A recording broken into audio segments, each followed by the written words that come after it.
दोस्तों, अगर आप मेरी कहानी सुनना चाहते हैं तो सब्सक्राइब करें और बेल आइकन को दबाएं। तो शुरू करते हैं आज की कहानी। 20 साल। पूरे 20 साल बीत गए थे उस दिन के बाद से, जब आन्या ने आखिरी बार शिवगढ़ की उस पुरानी हवेली की चौखट को पार किया था। उस समय वो मात्र 18 वर्ष की एक कॉलेज छात्रा थी, जिसके सपने दिल्ली की बड़ी यूनिवर्सिटी में पढ़ने के थे। उसकी आंखों में भविष्य की चमक थी, लेकिन आज जब वो अपनी कार से उतरकर उसी जर्जर हो चुकी हवेली के सामने खड़ी थी, तो उसकी आंखों में वही चमक नहीं, बल्कि एक अजीब सी बेचैनी और पुरानी यादों का बोझ था। शिवगढ़ का मौसम हमेशा की तरह सुहावना था, लेकिन आन्या को आज यहाँ की हवा में एक अजीब सी ठंडक महसूस हो रही थी, जो हड्डियों तक चुभ रही थी।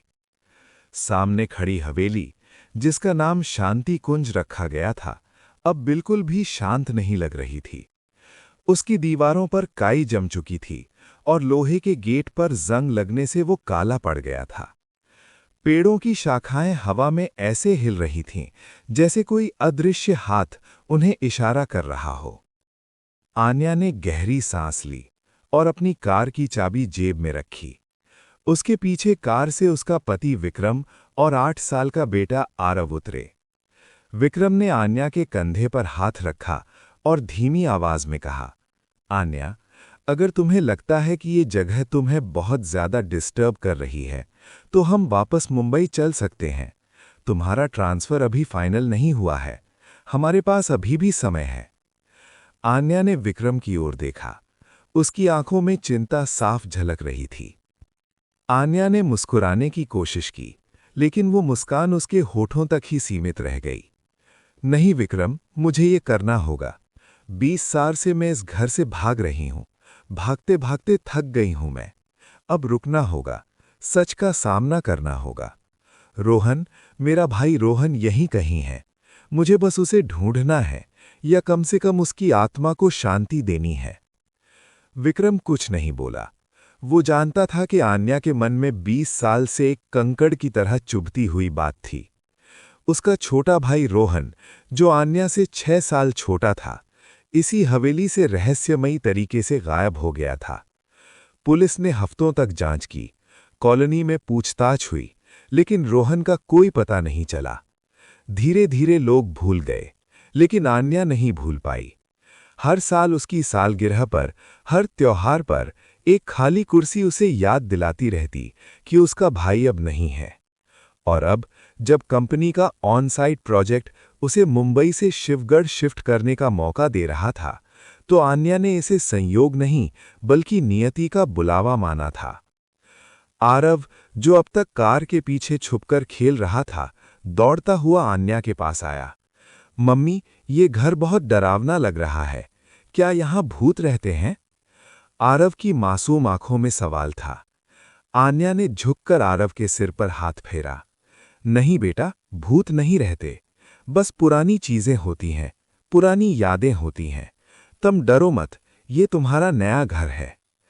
पर मुझे लगता है कोई मुझे देख रहा है, आरव ने धीमी आवाज में कहा।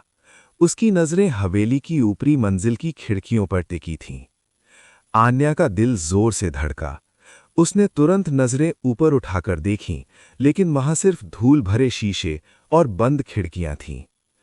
चलो अंदर चलते हैं, आन्या ने बात बदलते हुए कहा, और मुख्य द्वार की ओर बढ़ी। जंग लगे ताले को खोलने में उसे कुछ पल लगे।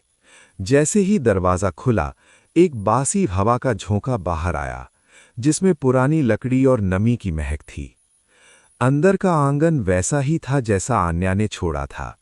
बीच में वही पुराना तुलसी का पौधा, हालांकि अब वो सूख चुका था और केवल उसकी लकड़ियां बची थीं। कोने में वही झूला, जो अब हवा से हिलकर चरमराहट की आवाज कर रहा था। आन्या की नजरें सीधे आंगन के एक कोने पर गईं, जहां जमीन पर कुछ पत्थर बिखरे हुए थे। वे पत्थर नहीं, 7 पत्थर थे, जो एक विशेष तरीके से रखे हुए थे। पिट्ठू के खेल के पत्थर। आन्या की सांसें अटक गईं। ये वही पत्थर थे जिनके साथ वो और रोहन बचपन में खेलते थे। 20 साल से यो घर बंद था, फिर ये पत्थर यहाँ कैसे हो सकते थे? क्या हवा उन्हें उड़ाकर लाई थी? या फिर... मम्मी देखो, आरव चिल्लाया। वो आंगन के बीच में खड़ा था और उसने एक पत्थर उठा लिया था। ये पत्थर बहुत ठंडा है। आन्या तेजी से आरव के पास गई और उससे पत्थर छीनकर वापस जमीन पर रख दिया। इसे मत छूना आरव, ये पुरानी चीजें हैं, गंदी होंगी। पर मम्मी, वो लड़का कह रहा था कि इससे खेलना है, आरव ने सहज भाव से कहा। आन्या चौंक गई। उसने तुरंत आरव के कंधे पकड़कर उसे अपनी ओर घुमाया। कौन लड़का? कौन बात कर रहा था?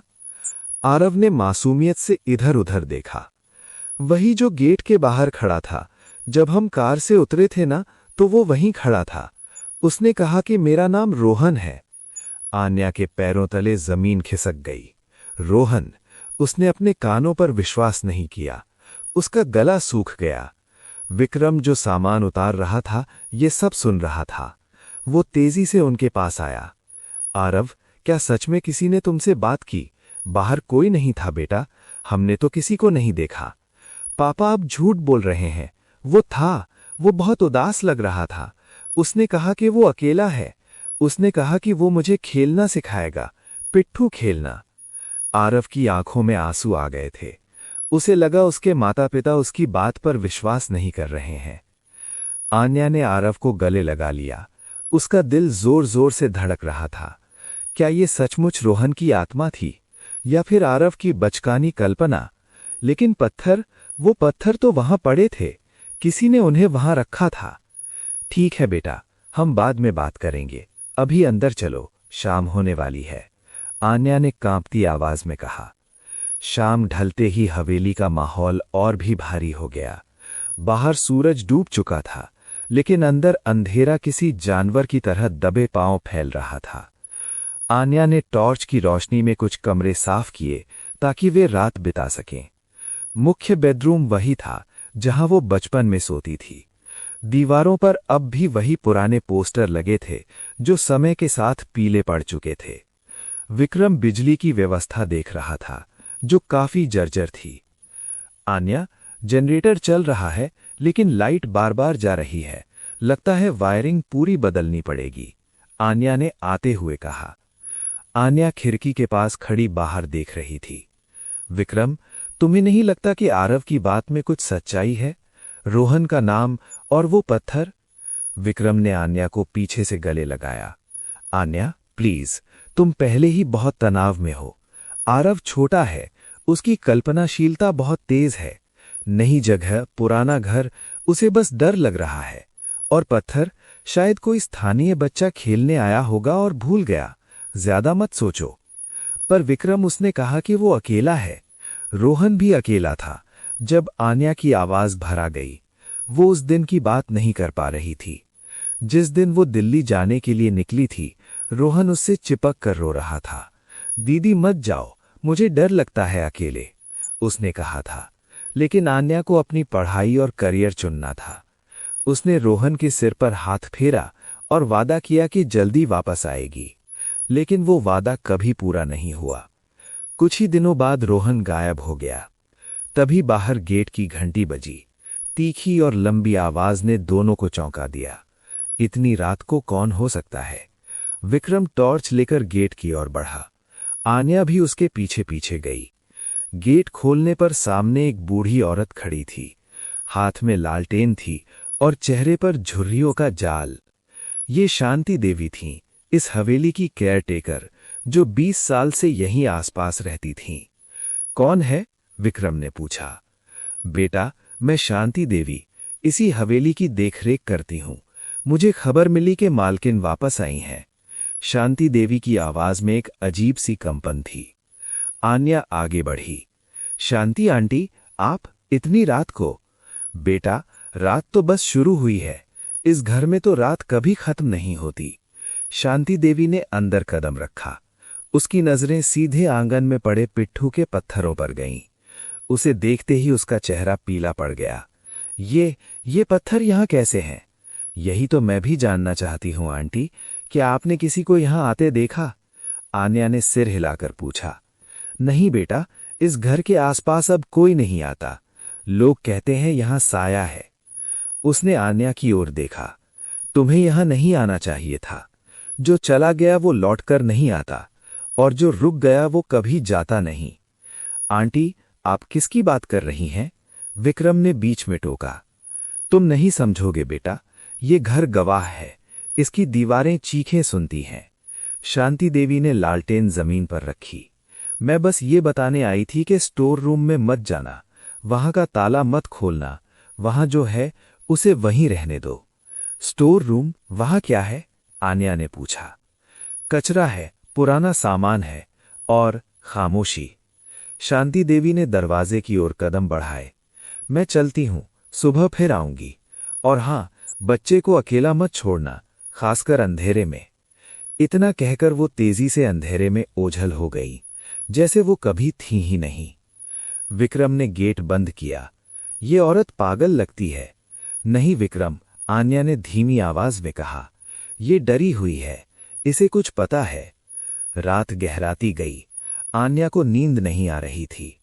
उसे बार बार आंगन से आवाजें महसूस हो रही थीं, जैसे कोई पत्थरों को टकरा रहा हो। ठक ठक ठक। उसने करवट बदली। विक्रम गहरी नींद में सो रहा था। आन्या उठी और खिड़की के पास गई। बाहर घना अंधेरा था, लेकिन आंगन में हल्की सी नीली रोशनी दिखाई दी। क्या वो उसका वहम था? उसने आंखें मली और फिर देखा, रोशनी गायब हो चुकी थी। तभी कमरे के कोने से आरव की आवाज आई। मम्मी! आरव चौंक गई। आरव तो अपने बिस्तर पर सो रहा था। उसने टॉर्च जलाई और आरव के कमरे की ओर गई। आरव अपने बिस्तर पर सो रहा था, लेकिन उसकी आंखें खुली थीं। आरव, तुम जाग रहे हो? आन्या ने पूछा। मम्मी, वो लड़का फिर आया था। वो कह रहा था कि उसे प्यास लगी है। आरव ने करवट लेते हुए कहा। कौन लड़का? रोहन? आन्या ने हिम्मत करके पूछा। हाँ, उसने कहा कि वो पानी की टंकी के पास है, वहां बहुत अंधेरा है। आरव की आंखें धीरे धीरे बंद होने लगीं। आन्या के रोंगटे खड़े हो गए। पानी की टंकी। स्टोर रूम के पास वही पुरानी ओवरहेड टंकी थी जो 20 साल से सूखी पड़ी थी। पुलिस ने तब भी वहां छापा मारा था, लेकिन कुछ नहीं मिला था। क्या रोहन वहीं था? आन्या का दिल जोर से धड़कने लगा। वो वापस अपने कमरे में आई, लेकिन सो नहीं पाई। पूरी रात। दोस्तों, अगर आप मेरी कहानी सुनना चाहते हैं तो सब्सक्राइब करें और बेल आइकन को दबाएं। तो शुरू करते हैं आज की कहानी 20 साल। पूरे 20 साल बीत गए थे उस दिन के बाद से, जब आन्या ने आखिरी बार शिवगढ़ की उस पुरानी हवेली की चौखट को पार किया था। बेटा, उस समय वो तो बस मात्र शुरू हुई 18 है। वर्ष इस घर में तो रात कभी खत्म नहीं होती। शांति देवी ने अंदर कदम रखा। उसकी नजरें सीधे आंगन में पड़े पिट्ठू के पत्थरों पर गईं। उसे देखते ही उसका चेहरा पीला पड़ गया। ये पत्थर यहां कैसे हैं? यही तो मैं भी जानना चाहती हूं आंटी। क्या आपने किसी को यहां आते देखा? आन्या ने पूछा। शांति देवी ने सिर हिलाया। नहीं बेटा, इस घर के आसपास अब कोई नहीं आता। लोग कहते हैं यहां साया है। उसने आन्या की ओर देखा। तुम्हें यहां नहीं आना चाहिए था।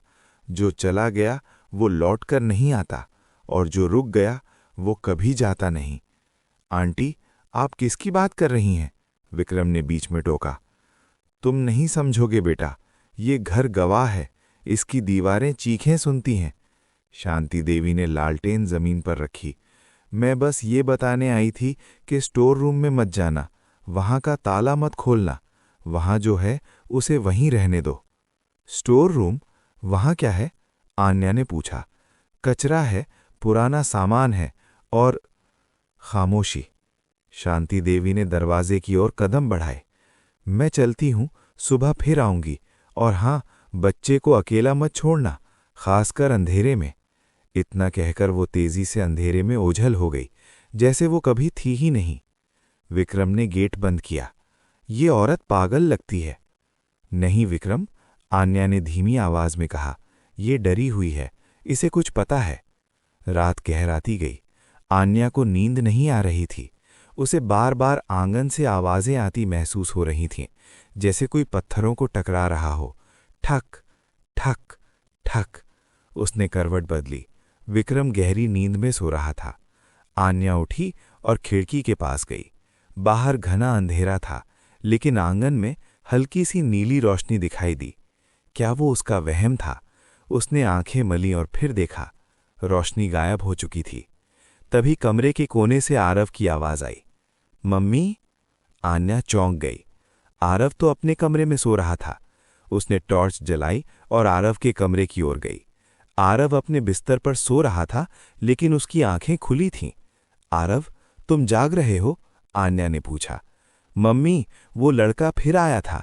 वो कह रहा था कि उसे प्यास लगी है। आरव ने करवट लेते हुए कहा। कौन लड़का? रोहन? आन्या ने हिम्मत करके पूछा। हाँ, उसने कहा कि वो पानी की टंकी के पास है, वहां बहुत अंधेरा है। आरव की आंखें धीरे धीरे बंद होने लगीं। आन्या के रोंगटे खड़े हो गए। पानी की टंकी? स्टोर रूम के पास वही पुरानी ओवरहेड टंकी थी जो 20 साल से सूखी पड़ी थी। पुलिस ने तब भी वहां छापा मारा था, लेकिन कुछ नहीं मिला था। क्या रोहन वहीं था? आन्या का दिल जोर से धड़कने लगा। वो वापस अपने कमरे में आई, लेकिन सो नहीं पाई। पूरी रात वो जागती रही, कान लगाकर हर आवाज को सुनती रही। अगली सुबह सूरज की किरणें हवेली के अंधेरे को चीर नहीं पा रही थीं। आन्या जल्दी उठ गई। उसे किचन में नाश्ता तैयार करना था। विक्रम अभी सो रहा था। आरव नाश्ते की टेबल पर बैठा था, लेकिन वो खाना नहीं खा रहा था। उसके सामने एक पुराना बिस्किट का डिब्बा रखा था। आरव, ये डिब्बा तुम्हें कहाँ मिला? आन्या ने पूछा। ये डिब्बा बहुत पुराना था, उस पर जंग लग चुका था। रोहन भैया ने दिया। उन्होंने कहा कि इसमें खजाना है। आरव ने डिब्बे को थपथपाते हुए कहा। आन्या ने डिब्बा हाथ में लिया। ये वही डिब्बा था जिसमें उसकी माँ कभी बिस्किट रखती थीं। उसने ढक्कन खोला। अंदर बिस्किट नहीं, बल्कि एक पुरानी जंग लगी चाबी और एक कागज का टुकड़ा था। कागज पर लिखा था, जहां तुलसी सूखी है, वहां जड़ें गहरी हैं। आन्या की सांसें तेज हो गईं। ये कोई संयोग नहीं हो सकता। आरव ये सब कैसे कर सकता है? उसने आरव से पूछा। रोहन भैया ने तुम्हें ये दिया कब? जब तुम सो रही थीं, वो खिड़की से आए थे। वो हवा में तैर रहे थी मम्मी, आरव ने बिना किसी डर के कहा। आन्या ने विक्रम को जगाया और सारी बात बताई। विक्रम अब इस मामले को हल्के में नहीं ले सकता था। ठीक है, हम इस खेल को खेलेंगे, लेकिन सावधानी से, विक्रम ने कहा। आन्या तुलसी के पौधे के पास गई। जहां तुलसी सूखी है, वहां जड़ें गहरी हैं। उसने पौधे की जड़ों के पास की मिट्टी खोदनी शुरू की। विक्रम और आरव भी उसके साथ थे। कुछ देर खोदने के बाद आन्या के हाथ किसी कठोर चीज से टकराए। उसने उसे बाहर निकाला। ये एक छोटा सा लोहे का बक्सा था। बक्से पर भी जंग लगा था।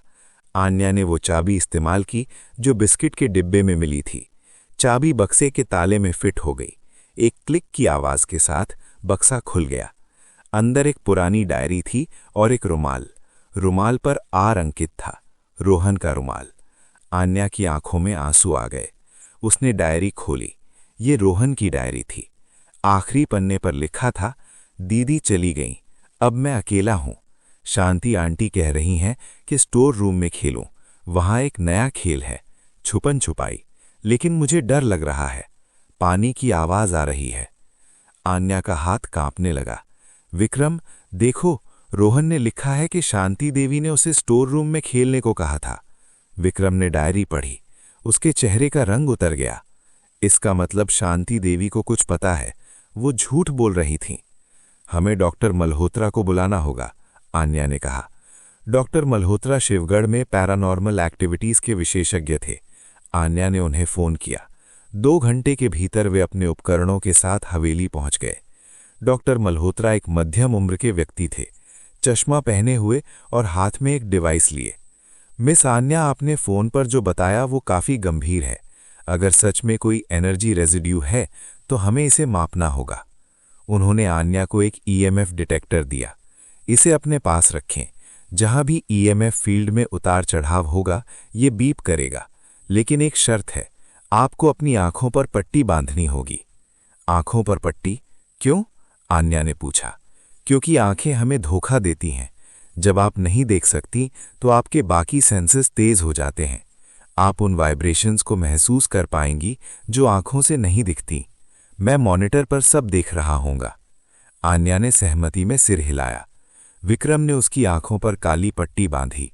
अब आन्या को सिर्फ अंधेरा दिख रहा था। डॉक्टर मल्होत्रा की आवाज ईयरपीस के जरिए आ रही थी। चलो आन्या, धीरे धीरे चलो, मैं तुम्हें गाइड करूंगा। आन्या ने कदम बढ़ाया। हवेली के कॉरिडोर में सन्नाटा था। अचानक ईएमएफ डिटेक्टर ने बीप करना शुरू किया। बीप बीप बीप, आवाज तेज होती गई। आन्या रुको, यहां सिग्नल बहुत स्ट्रांग है। तुम कहां खड़ी हो? डॉक्टर मल्होत्रा ने पूछा। मुझे नहीं पता, बस ठंडक महसूस हो रही है, बहुत तेज ठंडक, और मुझे पानी की आवाज आ रही है। आन्या ने कांपती आवाज में कहा। पानी की आवाज? यहां तो कोई पाइपलाइन नहीं है। आगे बढ़ो, जिस दिशा में आवाज तेज हो रही है। आन्या ने कदम बढ़ाए। जैसे जैसे वो आगे बढ़ी, पानी की आवाज स्पष्ट होती गई, जैसे कोई टंकी भर रही हो। फिर अचानक एक बच्चे के रोने की आवाज आई, बहुत धीमी लेकिन दर्दनाक। दीदी, आवाज आई। आन्या के पैर जम गए। ये रोहन की आवाज थी, वही आवाज जो उसे सपनों में आती थी। रोहन, आन्या चिल्लाई। बचाना दीदी, बहुत अंधेरा है। आवाज फिर आई, लेकिन इस बार ये स्टोर रूम की दिशा से आ रही थी। ईएमएफ डिटेक्टर पागलों की तरह बीप करने लगा। डॉक्टर मल्होत्रा चिल्लाए, आन्या पीछे हटो, एनर्जी लेवल खतरनाक हो रहा है। लेकिन आन्या नहीं रुकी। वो उस आवाज की ओर बढ़ती गई, सीधे स्टोर रूम के दरवाजे तक। दरवाजा बंद था। आन्या ने हैंडल घुमाया, लेकिन वो जाम था। विक्रम, दरवाजा खोलो, आन्या चिल्लाई। विक्रम और डॉक्टर मल्होत्रा दौड़ते हुए आए। उन्होंने मिलकर दरवाजा धक्का दिया। दरवाजा खुला। अंदर घुप अंधेरा था। टॉर्च की रोशनी में उन्हें एक बड़ी सी पुरानी वाटर टंकी दिखाई दी, जो जमीन के अंदर बनी थी। उसका ढक्कन हटा हुआ था। आन्या ने टॉर्च नीचे की। पानी सूखा हुआ था, लेकिन तली में कुछ चमक रहा था। और कोने में आरव खड़ा था। आरव, आन्या और विक्रम एक साथ चिल्लाए। आरव रो रहा था। वो एक पुरानी अलमारी के पीछे छुपा हुआ था। मम्मी, मुझे बाहर निकालो, दरवाजा बंद हो गया। आन्या दौड़कर आरव के पास गई। वो अलमारी के पीछे एक छोटे से कमरे में था, जो स्टोर रूम का ही हिस्सा था। तुम यहां कैसे आए बेटा? रोहन भैया ने कहा था कि ये सबसे अच्छी जगह है छुपने के लिए। उन्होंने कहा कि कोई मुझे यहां नहीं ढूंढ पाएगा, लेकिन फिर वो चले गए और दरवाजा बंद हो गया, आरव ने सिसकते हुए कहा। आन्या ने आरव को गले लगा लिया। उसका शरीर बर्फ की तरह ठंडा था। तुम ठीक तो हो ना? हाँ मम्मी, बस डर लग रहा था। डॉक्टर मल्होत्रा टंकी के पास गए। उन्होंने नीचे उतरकर उस चमकती चीज को उठाया। ये एक छोटा सा खिलौना था, एक लकड़ी की गाड़ी, रोहन का पसंदीदा खिलौना। मिस आन्या, ये सब संयोग नहीं है, यहां कुछ हुआ था, बहुत बुरा हुआ था, डॉक्टर मल्होत्रा ने गंभीरता से कहा। आरव को बाहर निकालकर सुलाने के बाद आन्या और विक्रम ने फैसला किया कि अब और इंतजार नहीं किया जा सकता। शांति देवी को सच बोलना ही होगा। विक्रम पुलिस को सूचित करने वाला था, लेकिन आन्या ने कहा, पहले हम शांति देवी से बात करेंगे। अगर उसने कुछ किया है तो पुलिस से पहले उसे मौका देना चाहिए कि वो सच बोले। शाम को शांति देवी फिर आई। इस बार उसके चेहरे पर डर साफ झलक रहा था। जैसे ही वो आंगन में कदम रखी, आन्या और विक्रम उसे घेर कर खड़े हो गए। आंटी, हमें सब पता है, आन्या ने सख्त आवाज में कहा। रोहन की डायरी मिल गई है, उसमें आपका जिक्र है। शांति देवी कांपने लगी। उसके हाथ से लालटेन छूट गई और जमीन पर गिरकर टूट गई। नहीं बेटा, नहीं, मैंने कुछ नहीं किया। आपने उसे स्टोर रूम में खेलने को कहा था। उस दिन क्या हुआ था, सच बताइए। शांति देवी जमीन पर बैठ गई। उसने अपना सिर पकड़ लिया। मजबूरी थी बेटा, मेरी मजबूरी थी। कैसी मजबूरी? एक बच्चे की जान से बड़ी क्या मजबूरी हो सकती है? आन्या की आंखों में आंसू और गुस्सा दोनों थे। उस दिन तुम दिल्ली जा रही थीं। रोहन बहुत रो रहा था। तुम्हारे माता पिता बाजार गए हुए थे। मुझे 2 काम सौंपे गए थे, एक रोहन का ख्याल रखना और दूसरा स्टोर रूम की उस पुरानी वाटर टंकी खुला था। मैं मिस्त्री का इंतजार कर रही थी। मिस्त्री खाने के लिए गया था। मैं भी रोहन के लिए खाना बनाने किचन में चली गई। शांति देवी की आवाज भर्रा रही थी। आगे बताइए, विक्रम ने कहा। मैं किचन में थी। मुझे लगा रोहन आंगन में खेल रहा है, लेकिन अचानक सन्नाटा छा गया। जब मैं बाहर आई तो रोहन वहां नहीं था। मैंने पूरे घर में ढूंढा। तभी मुझे स्टोर रूम से आवाज आई, जैसे कोई पानी में गिरा हो। मैं भागी। वहां पहुंची तो बहुत देर हो चुकी थी। रोहन टंकी में गिर चुका था। शांति देवी रोने लगी। मैंने उसे बाहर निकालने की कोशिश की, लेकिन मैं अकेली थी, मेरी ताकत नहीं थी। और तभी मिस्त्री का फोन आया कि वो आ रहा है। तो आपने पुलिस को क्यों नहीं बुलाया? आन्या चिल्लाई। डर बेटा, मुझे डर लगा।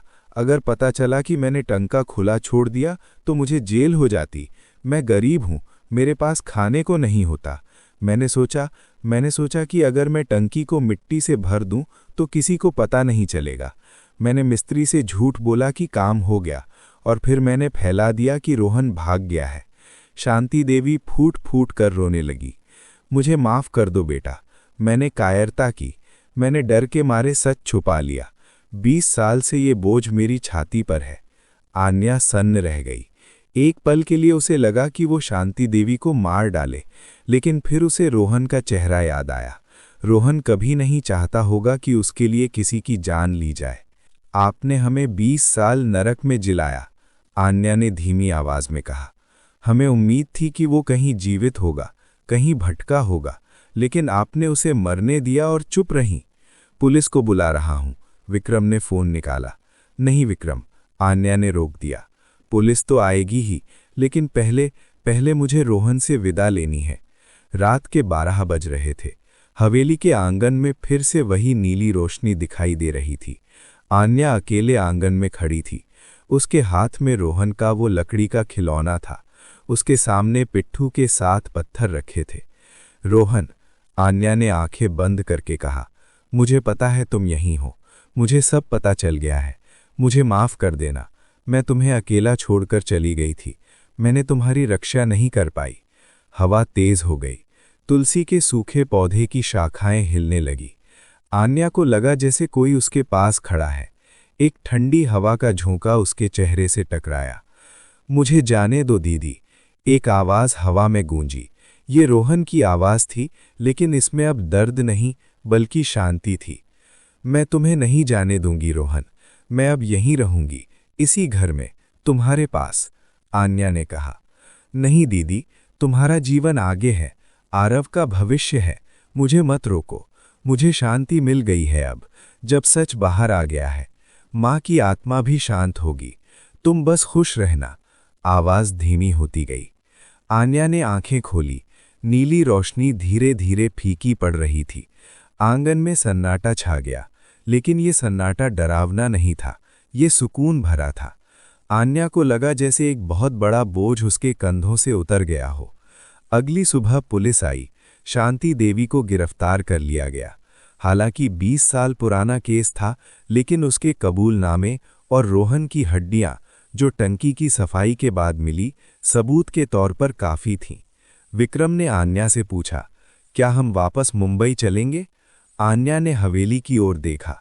सूरज की रोशनी अब उस पर पड़ रही थी। जंग लगा गेट अब इतना डरावना नहीं लग रहा था। नहीं विक्रम, हम यहीं रहेंगे। इस घर को फिर से बसाना होगा।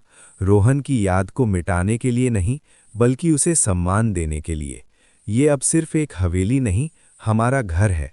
विक्रम ने आन्या के हाथ में हाथ डाला। जैसी तुम्हारी मर्जी, हम साथ हैं। आरव दौड़ता हुआ आया। मम्मी पापा, आज मुझे कोई नहीं दिखा। कोई नहीं है ना?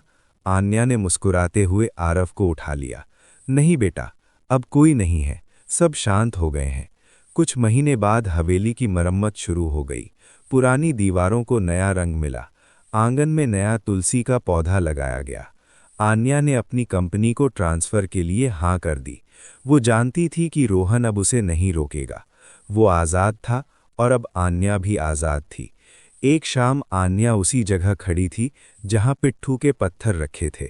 अब वहां एक छोटा सा स्मारक बना था। उस पर लिखा था, रोहन हमेशा हमारे दिल में। आन्या ने वहां एक फूल रखा। हवा चली और फूल की पंखुड़ियां उड़कर आसमान में मिल गईं। आन्या को लगा जैसे कोई ऊपर से मुस्कुरा रहा है। उसने आसमान की ओर देखा और धीरे से कहा, अलविदा रोहन, मैं ठीक हूं। और इस बार हवा में कोई जवाब नहीं आया, बस शिवगढ़ की शाम की चिड़ियों की चहचहाहट थी। जीवन आगे बढ़ रहा था, घाव भर रहे थे, और पुरानी हवेली जो सालों से मौत के साए में जी रही थी, अब फिर से जीवन की आहटों से गूंजने लगी थी। आरव की हंसी, विक्रम की सीटी और आन्या के कदमों की आवाज, ये अब सचमुच शांतकुंज शांत हो गया था। कहानी यहीं खत्म नहीं होती। जीवन में ऐसे कई मोड़ आते हैं जहां हमें अपने अतीत का सामना करना पड़ता है। आन्या ने सिर्फ एक घर को नहीं बचाया, उसने अपने परिवार को उस बोझ से आज़ाद किया जो पीढ़ियों से चला आ रहा था। कभी कभी सच कड़वा होता है, कभी कभी दर्दनाक, लेकिन सच ही वो रोशनी है जो अंधेरे को मिटाती है। शांति देवी की गलती थी, लेकिन उसने अंत में सच स्वीकार किया। रोहन की आत्मा भटक रही थी, लेकिन सच सामने आने पर उसे शांति मिली। और आन्या ने सीखा कि भागने से समस्याएं हल नहीं होती, उनका सामना करना पड़ता है। हवेली के बाहर अब बच्चे खेलते हैं। पिट्ठू के पत्थर अब सिर्फ यादगार हैं, खेलने के लिए नहीं। आरव बड़ा हो रहा है और उसे अपने मामा रोहन की कहानियां सुनाई जाती हैं। डरावनी कहानियां नहीं, बल्कि बहादुरी की कहानियां, कि कैसे एक बहन ने अपने भाई के लिए सच की लड़ाई लड़ी। शिवगढ़ की वो गली जो कभी वीरान हुआ करती थी, अब फिर से जीवित हो गई है। और हवेली नंबर 13 जो कभी श्रापित मानी जाती थी, अब आशा का प्रतीक बन गई है। क्योंकि जहां प्रेम होता है, जहां सच होता है, वहां अंधेरा टिक नहीं सकता। आन्या जानती थी कि रोहन हमेशा उसके साथ है, एक अदृश्य रक्षक की तरह, और यही विश्वास उसे आगे बढ़ने की ताकत देता था। आपको ये कहानी कैसी लगी, कमेंट बॉक्स में ज़रूर बताइए, और हर हर महादेव लिखना मत भूलिएगा। और मेरे चैनल को सब्सक्राइब करना भी ना भूलें। तो मिलते हैं अगली कहानी में। तब तक के लिए जय माता दी, हर हर महादेव।